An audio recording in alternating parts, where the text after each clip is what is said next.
Hey everyone, before we get started, this is just a little discussion I had with the wonderful Matthew Robertson about PAX Australia 2024. So we talked about our thoughts on the convention, on the new Sonic game, Sonic Shadow Generations.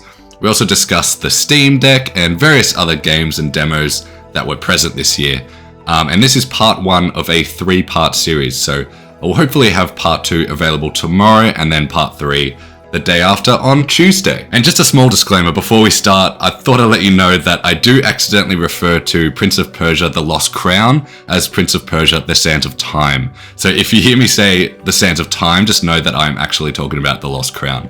So sorry in advance for that. I'm clearly not well versed in the Prince of Persia games, so apologies there, but nonetheless, I hope you enjoy.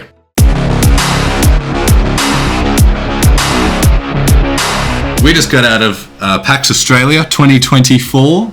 Matt, first up, what do you think? How was it? Well, firstly, I hadn't been to PAX in maybe a decade. I think the last time I came to PAX was when they were trialing Super Mario Maker way back in the Wii U days. So yeah. I think it's been a while. Okay. And yeah, I didn't really know what to expect, man. I'll be honest, because it's a different atmosphere of gaming since then. I mean, I think it has changed a lot. I did go last year, and it was pretty similar. Some differences, but we'll get to it.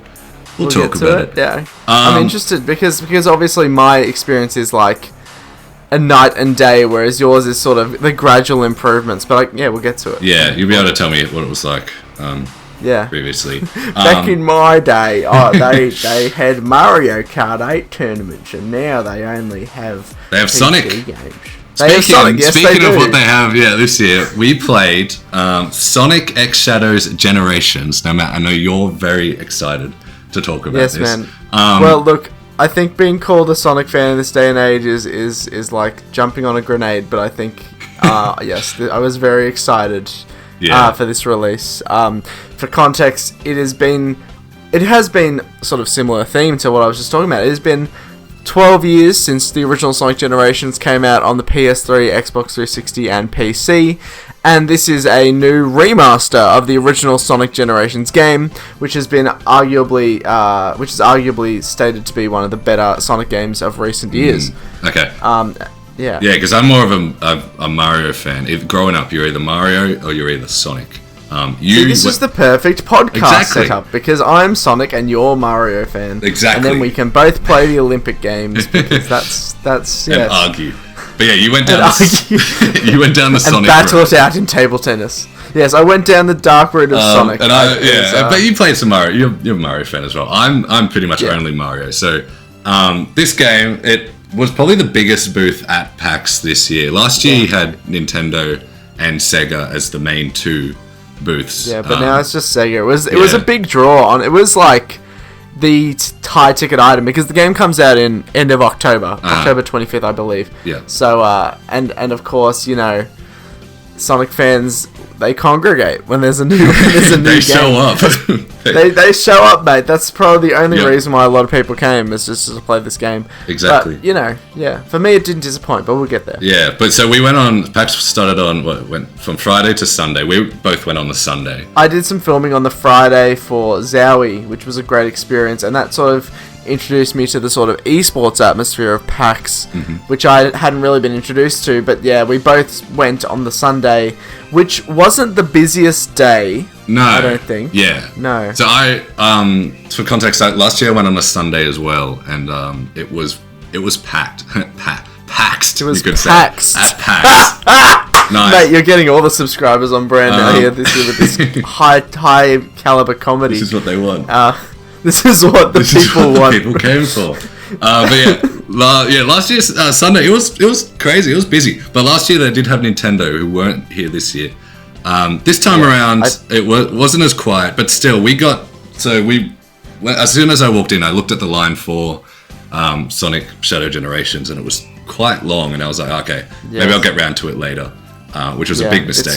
It's sort of a put a pin in that thing. Yeah. It's unassuming because the Sega booth obviously is a big square, right? And so not only was Sonic X Shadow Generations playable at the Sega booth, but they also had other games. I believe they had the 2 Point Museum game, which is coming out as well, and a couple of others. and for some reason the lengths for each of the games was equal, so there was not enough space for the line for Sonic X Shadow Generations, because obviously that is the only one that people were wanting to play mostly. So and it took a while. It's weird they didn't reserve more space for that game. Because it's Sonic, you know, and they you said they brought Superstars last year. They did. Superstars, Sega did, and then Nintendo had Mario Wonder. So how did Superstars compare to Generations? You talking about the line? Or the just how they planned it. It was pretty much the same. So this time around, you had about, I think we counted 7 or 8 PS5s each running Sonic Shadow Generations, and then the line we ended up lining up for like an hour and 10 minutes because I saw the line at the start and I was like, a bit long. I'll come back later. And then about lunchtime, very smelly. I can't lie.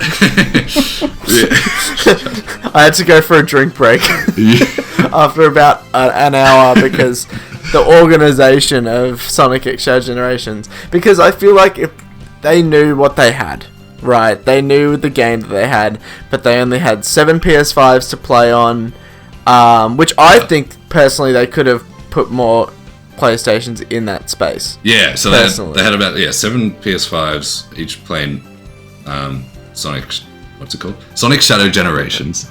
And then we got in line about 2:00 in the afternoon because we missed the good. I think in the morning was the best time to start lining up. We missed that, and then we're like, okay, we'll just bite the bullet. And we ended up lining up for about an hour and 10 minutes to play Sonic, which for reference, is about a quarter of the length of the original Sonic Generations game. God. We could have just played a third of a quarter of Sonic Generations. Sonic Generations. While we waited on our Switches. Is it on Switch? This one is coming to Switch. Okay, we could have done that. Oh no, the original.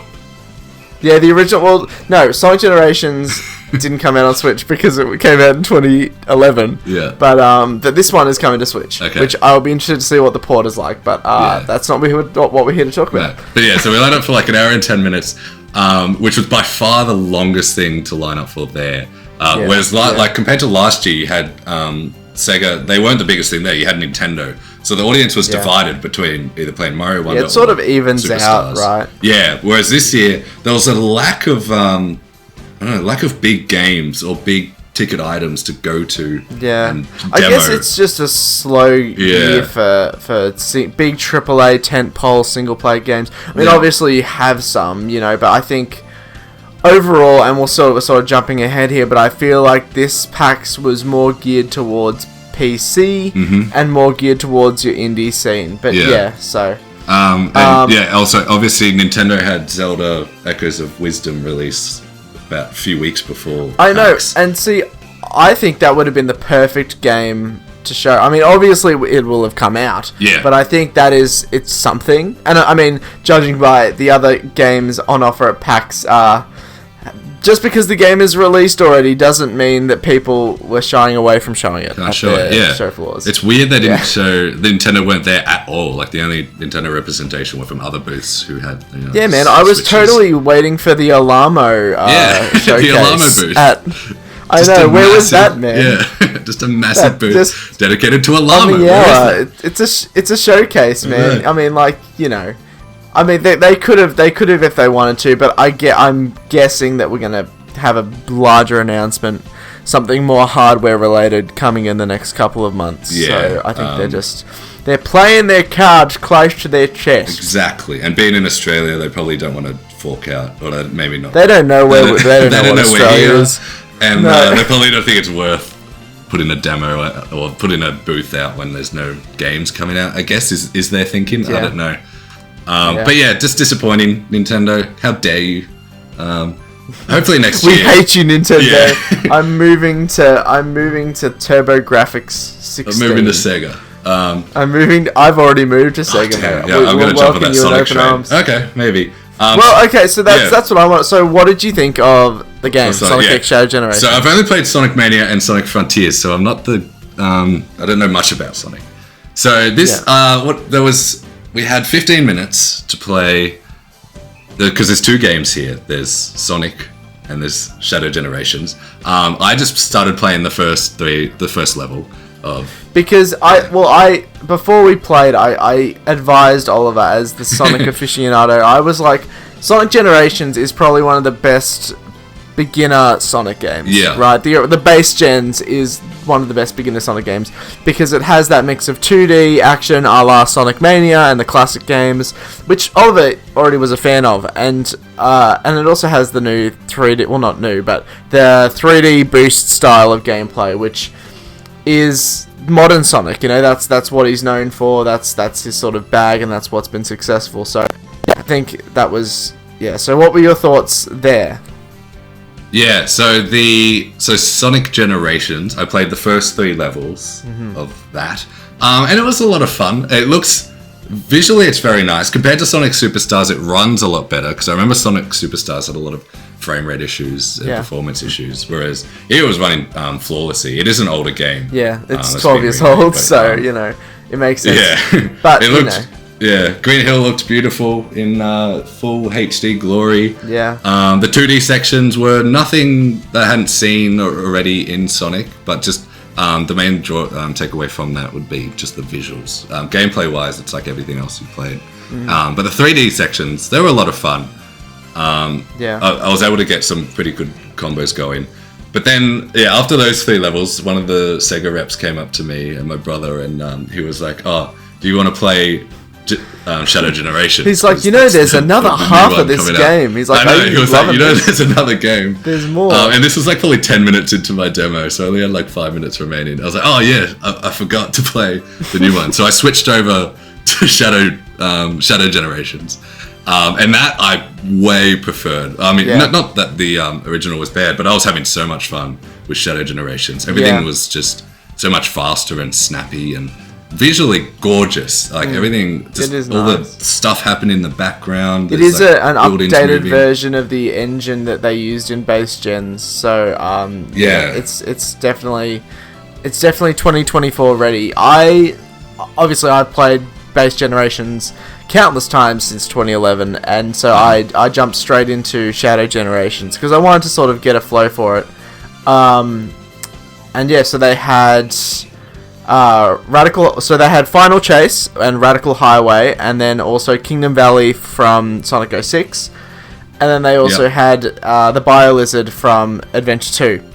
And I thought it was really fun as well, but I don't know, something about the base generations, it just seems faster to me. I don't know. I don't know. There was sort of more adrenaline with that original game that I'm not really getting with Shadow Generations. Obviously, there is a ton of spectacle, which is absolutely fabulous. Like the sort of the animation is on point, and again, like the level design compared to something like Frontiers is such a step up. Because in Frontiers the 3D level design was so unbelievably naff. It was crazy. But now we're here in Shadow Gens and it's like night and day. So. Yeah, overall, I'm really excited. I've already pre-ordered my collector's edition, like the Sonic shill I am, I'm looking forward to it. Yeah, there was a lot more of compared to the OG generations. Shadow Generations was a lot more stopping and targeting enemies, taking them out before moving on. More strategy based. And also there was a quick time event. I only played because how long was each? They were quite a lot longer. Yeah, oh my goodness, that's the length of the levels in Shadow Gens. Each level was 3 to 5 minutes in Shadow Gens, which is such a step up from the original. Yeah, because I only started it towards the end of my playthrough. I didn't finish the first level because it was so long, so I didn't get to see all of it. But it did last a while, and there was there were some quick time events that caught me off guard, so I did fail one of those the first time it came around because I wasn't prepared for it at all. Mate, I had no idea there were. Mario Wonder don't have that. I know. I'm sorry. It was definitely. I died more in Shadow Generations. But definitely it is slower, but I really enjoyed just the atmosphere and the music. I'm looking forward to it, man. And I think it was right to show it, at PAX, It was definitely the highlight of PAX, I'd say. It was probably the number one thing there. But what was the number 2 thing, Oliver Duncan? Number 2 thing? So the other demo we did play was Prince of Persia, Sands of Time. It's not a game that's coming out. It's already out, which I didn't realize. So we go from unreleased epic Sonic game to an already released Prince of Persia which game. is what Nintendo should have done. Just had had Zelda showing at a booth. Ubisoft here, but Ubisoft, I don't recall if they were there last year. So this year they did have a booth. I might be wrong there, but they were playing a bunch of games like Sands of Time, Star Wars Outlaws. I think there was one other game there that I can't remember. The Crew. It was the Crew, the racing. The Crew. game. That's it. Yeah. And so we were just walking by as the line was short. So we played Sands of Time. And there was a lot of fun. There was literally, like, compared to Shadow Gens, the line was night and day. There was, like, no one there. Which, I mean, is telling because it's like the games are already out, right? Yeah. And that's the issue, is that you only have Sega as the big tentpole studio showcase in there. You don't have Nintendo. Microsoft were there at some capacity, and then Sony didn't show up at all. Yeah. I don't think they've ever been to PAX Aus.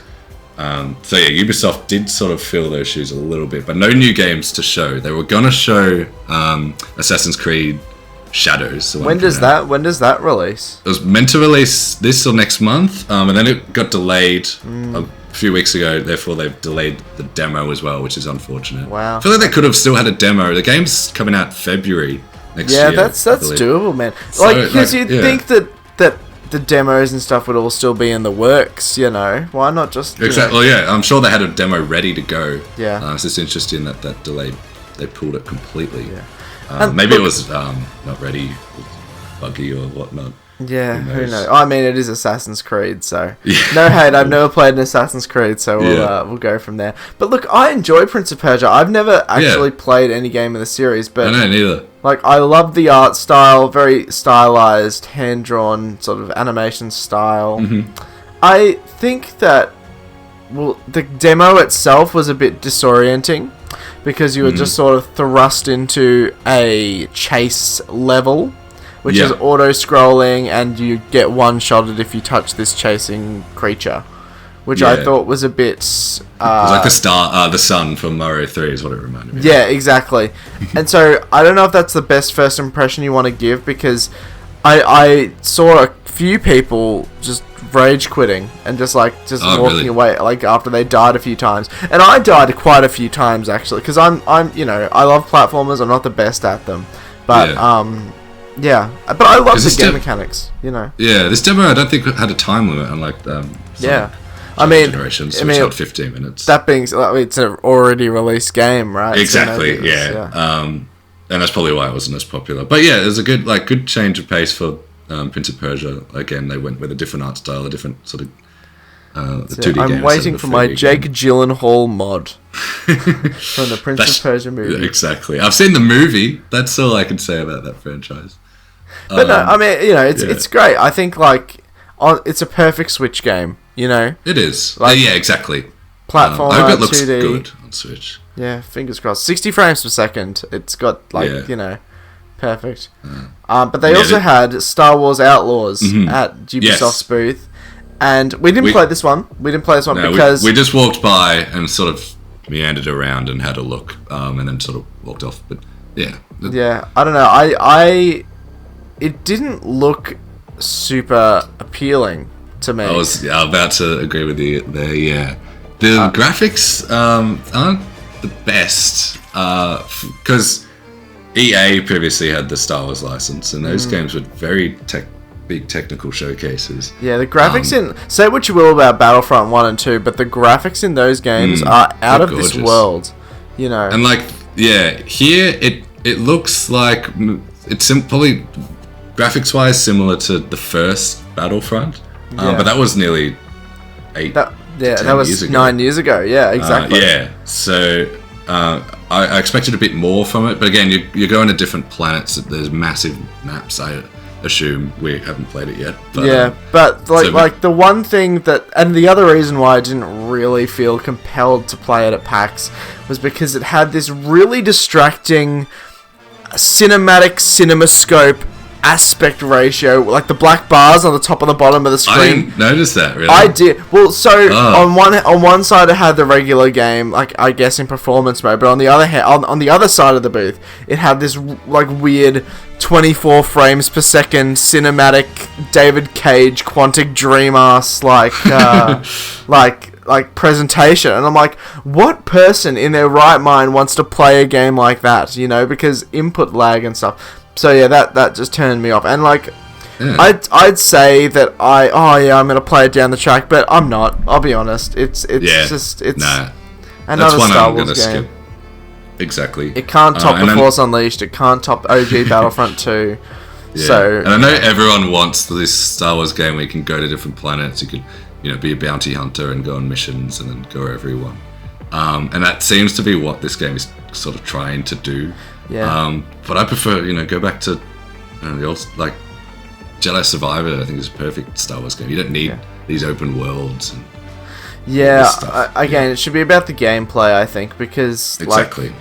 I think from the demo that we saw, they were just on Tatooine or some desert planet like that, and it's like, yes, great open world, guys, open field, open sands dunes. Yeah, sick. Yeah, it didn't look like a ton to do, but I mean, look at Lego Star Wars, right? Lego Star Wars, exactly. Skywalker Saga. That's how you do open world Star Wars. That's how you do it. Underrated game, in my opinion. And I guess moving on to another booth, we got to play. This is exciting for us. Any US listeners probably don't care. Yeah, this is old news for the Yanks. Yeah, the Steam Deck. Yeah, which, the Steam Deck hasn't been released in Australia yet. It isn't powered by Steam, which I did not realize. No, I was disappointed.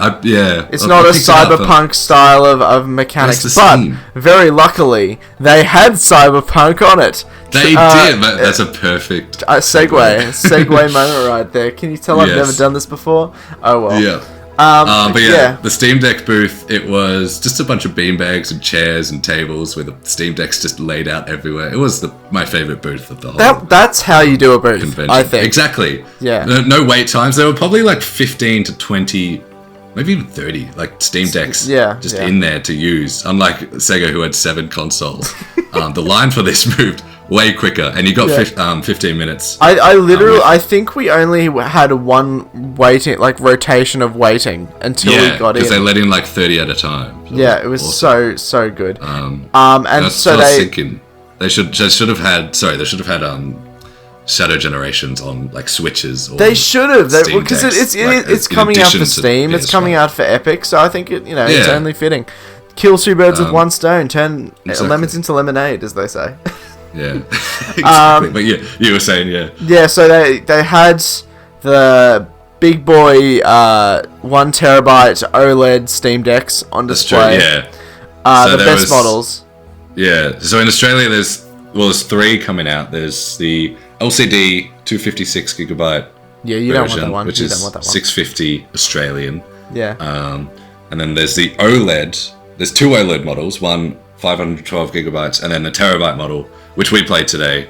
512 gigs goes for like 900 Australian, and then the 1 terabyte is $1,050. And look, that's not much of a price increase from the 512 to the 1 terabyte, really. No, so it like almost double the storage. I would just fork out the extra 150. Yeah, I'll be honest. I don't know. So, and that being said, I think the 650, like if you have no money, I think that is an excellent deal. Because obviously, 256 gig, there is a micro SD card slot on the console, so you can upgrade the storage to a terabyte if you want down the track. I'm guessing the LCD isn't awful, because I mean, the OLED was lovely, but I think the LCD would be serviceable. But I think it's very reasonably priced. It's cheaper than a PS5, so it is. But then when you have the Switch in Australia for $400, that's true. A ton of exclusives. This you get the entire Steam library and emulators. Yeah, that's true. Can I bring up emulation? It's illegal because Nintendo went there this year, so they didn't care. That's true. Imagine if they ported Dolphin to the show floor models of the Steam Deck at PAX. Just eye it off. They're like, shh, don't tell Nintendo. Don't tell them. We got Mario Sunshine on the Steam Deck finally. But that would have been funny. I know. But yeah, so when you've got like a Switch for $400, I would just go with the Switch. But this is more for Avid. I'm sorry. OLED model is what, $500? So even that too is cheaper than the Steam Deck's OLED model, the cheapest one, which is that's an extra 400 Australian dollars. Yeah. For a Steam Deck. But to be fair, the Steam Deck has a lot more power than the Switch. That's true. Yeah, this is more for your avid PC gamers. But will they want to play outside and on the go? I don't know. They don't so touch it'll be grass. interesting to see. Exactly. It'll be interesting to see how this sells. It should do well with Steam. We got the whole Steam library. Well, look, even before we played it, I was mulling over buying one because obviously it's like a beefed up Switch. What I've always wanted to do is I've always wanted to play AAA games like Batman Arkham Knight, Uncharted 4, Last of Us, and like the Sonic games on the go portably. You know. Exactly, and running as well as they do on a console. Whereas, like, you know, the Switch, impressive for the time. We've seen ports of Arkham and other games. That didn't pan out too well. Exactly, where you have to stream them, or they're in like 30 frames and. Or I'm below. Arkham Knight on Switch. Below, my lord, 10 frames per second maximum. But yeah. So this is for those higher demanding games if you want to take them outside. Yeah. And on that, so they had a bunch of different games on the Steam Deck preloaded. They had Cyberpunk 2077. They had Hollow Knight. They had... What else did they have? They had Elden Ring. And I thought the performance was okay. You know? I didn't notice any... I think it was running at a smooth 60. Yeah, I think... Visually, it looked pretty good. Yeah, for me, Cyberpunk did chug a little bit. Really? But that... I'm not sure... See, I don't know why they chose Cyberpunk in this situation, because obviously they've patched the game, blah, blah, blah, but it is still Cyberpunk, you know? Yeah. So I don't know if that was the best choice to show off the frame rate capabilities of your console. Maybe Red Dead 2 would have been a better choice. But...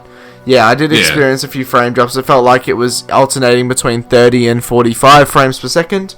And yeah, like ergonomics-wise, I mean, you can find a million different Steam Deck reviews out there on the internet, but I thought it was okay. I don't love how far away the analog sticks are from the edges of the console. I feel like you have to really sort of reach over and grab them. Yeah. Yeah, let's talk about the actual the physical console itself. Yeah. It was like picking them up. So they were running all day. Yeah. And then they just they'd leave them on the table for you, and then the next group of people would come in and pick them up. As soon as I picked them up, it was not hot at all for a console that was running for, I assume, the entire weekend. It was quite cool. But then as you started playing Cyberpunk, it did heat up quite a bit. So it was quite did start hot. To bake. Not on your hands, but when you touched the back of the console, it was definitely a hot boy. Yeah, and you could tell the fans were just going overtime, man. You know, especially on Cyberpunk. Exactly. And then there's the switch, and then the sticks, as you mentioned, they did feel very far away. Because it's a very wide console. Maybe I'm just used to the Switch. Yeah. But you definitely had to reach your thumbs over to... I do have quite long thumbs, I think, so I wasn't too bad. But I did notice the difference. Maybe because I've been playing on Switch. It would be interesting to see how it compares with something like a Wii U gamepad. You know, how far apart it is. But and again, I understand the application of those touchscreen mouse pad things on the below the analog sticks. Mm-hmm. But again, I just think that putting a dedicated D-pad where it's supposed to be would be more effective, and then having one touch bar, on the right side might have been more effective. Because they had two touchpads, one on each side. You could use the left one for aiming. I wasn't sure what the right one, in terms of Cyberpunk, I wasn't sure what the... Yeah, I think it's just an alternate analog stick for I think camera control. So in that case, it may have been easier to reach. I should have tried that out. Yeah, well, it didn't work too well. It was very sort of imprecise. Yeah. Because again, it's just a laptop touch bar, really. Exactly. Except it has that that feedback on your thumbs. Yeah, the trackpad, the haptics. The haptic feedback. Took a while to get used to that. It was a bit weird. Yeah. But look, it held its own, I thought. You know. But quality-wise, it feels premium. It does feel definitely premium. Stronger than the Switch. I feel like I could throw this at a brick wall, it'll be fine. But you wouldn't want to do that because you just spent $1,050 on it. I think that the OLED had a big part to play in that. The OLED screen, because it was bright. It looked gorgeous. It was crisp. Shame it was still, I think it was plastic. It wasn't glass screen. Yeah. covering. Yeah, but like I mean, like for what you're getting, the amount of specs, I think they wanted to emphasize performance over aesthetics. Yeah. And as Steam's first sort of go at a console, you know, it's pretty. It's good effort. It'll definitely be a good contender in the market. Yes, especially compared to the other, like the ROG handhelds and that type of thing. We saw some of those around, but yeah, the Steam Deck I think is miles ahead. Yeah, I think so too.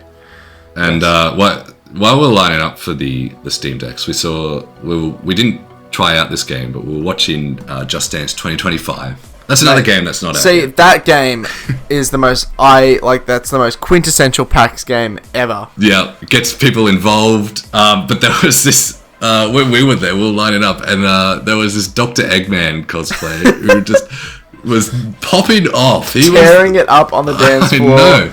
He was so good. I know. I was like, I wish that were me, but also I don't want to take away from this man's energy. So even the security guards were gathering around. They were like watching him. They were like, Dr. Eggman can rock. That was awesome. Mate. Yeah, I loved it. Then we saw him line it up again later in the day just to dance again. He went for round 2 and round 3 and round 4. He was the life of the party, I think. He was. I loved him. Yeah. But Just Dance, looks cool. It's another Just Dance. I don't think there was a Just Dance last year. Who cares? I'm going to be the cynical one here. You're going to be the good cop. I'm going to be the bad cop. Why? Why do they Just Dance? Just why? I think PAX Aus really were struggling this year to find games, demos, and but Just Dance studios for booths. It, man. And Just Dance will put their hand up, so that's why it's here this year. It looks like every other Just Dance, so I think it should be fun. And it was on Switch, so that was your Nintendo representation. That's true. Yeah, I saw they had Switch controllers. Joy-Cons, Big difference from when Just Dance first came out, and it was all Kinect. Well, that being said, true. So that's a memory I have from way back. Is PAX 2014, literally 10 years ago. They had the Kinect, and they had Dance Central 3 or Dance Central 2, one of the other ones, and they had a big setup there. So I guess this is the natural evolution of that. We've gone from big stage dancing Kinect to Dr. Robotnik dancing to Rasputin at the small Ubisoft booth at PAX 2024. With a giant crowd around him. Including security guards. Yes. And speaking of cosplays, there weren't as many this year. You weren't here last year, but they're on the Sunday I went, cosplays everywhere. I'd say a good third of the entire. It's such a big part of PAX. We went for the games because we're the gamers, mate. We're the gamers. Exactly. But on that, there were some excellent cosplays. There was Lady Pool. I saw one. There were some really niche ones. One person dressed up as a Skull Kid from Majora's Mask. That was cool. Yeah. We saw Sonic. That wasn't no Master Chief, which was very sad. But we made up for it because 3 Master Chiefs. Sorry. Which one was the real one? I guess we'll never know. I don't know. He did he did like a fake out.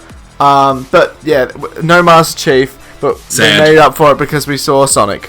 We saw Sonic in the flesh. Sonic was there last year, but he jumped out of the PlayStation 5. He did. To greet jumped people out of the disc drive, all burnt and crispy. That's it. And he posted photos. We didn't post for a photo, but I got a nice. No, you did get a photo. I was too scared to talk to Sonic. I wanted to say, I know. What happened? Last year I cornered Sonic at the end and got a photo with him. Let's talk about Xbox. Let's talk about Microsoft.